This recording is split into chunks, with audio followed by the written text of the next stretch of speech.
this is Troy Clan from Emergency Response Solutions. For this month's segment, we're going to be talking about Narcan and the opioid overdose epidemic that we're facing.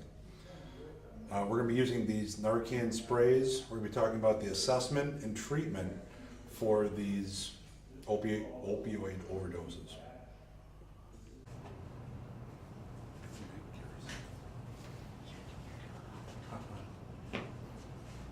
As we approach a scene, we're going to be doing scene safety, which could include any kind of sharps hazards, electrical, chemical, violent patients, and the like. Looks pretty safe, Kathy. During our patient assessment, we're going to be checking for level of consciousness. We don't see any responsiveness.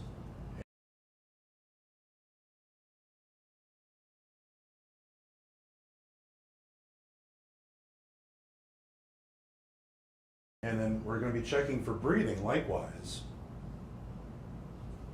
And Kathy doesn't see any breathing, so we're going to have to move into a CPR mode. Can you help me get him on the floor? Yes. Okay.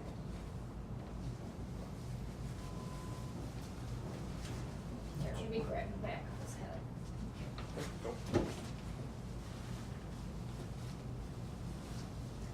Okay.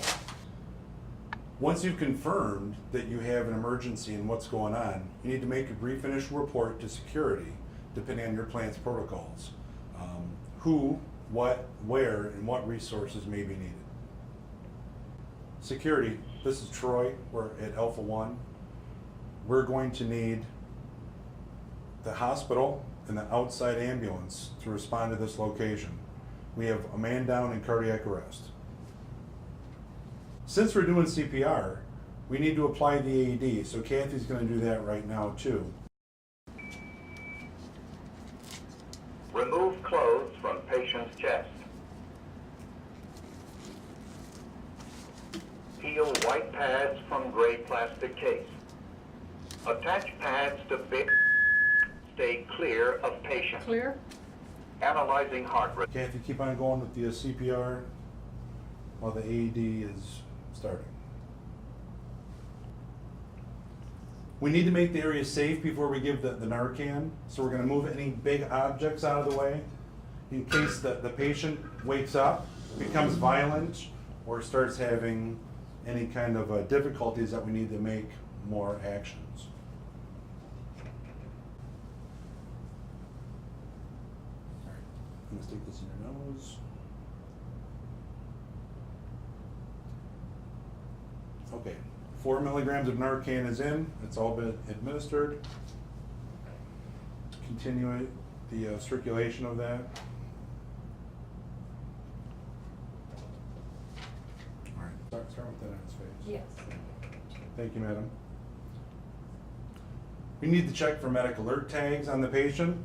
Typically the wrists, the neck, and the ankles, the phone, and maybe a wallet should be checked likewise.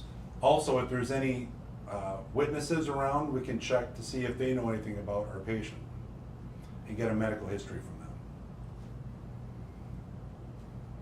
Since we're doing CPR, remember to switch rescuers every 2 minutes to keep a fresh person on that chest for good quality CPR.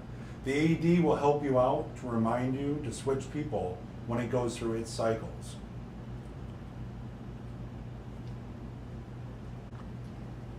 Make sure that you reassess your patient periodically. 3 to 5 minutes after that first dose of Narcan, we may need to re-administer a second dose depending on what your patient is showing you. Troy, I think he's breathing. Oh, good.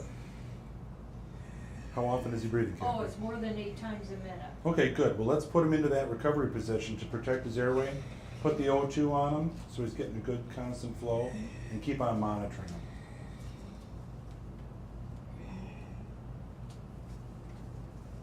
There we go. Got the oxygen on you. We're going to take care of you. Okay, let's roll him over. Okay. Let's curl this underneath his head. Bend.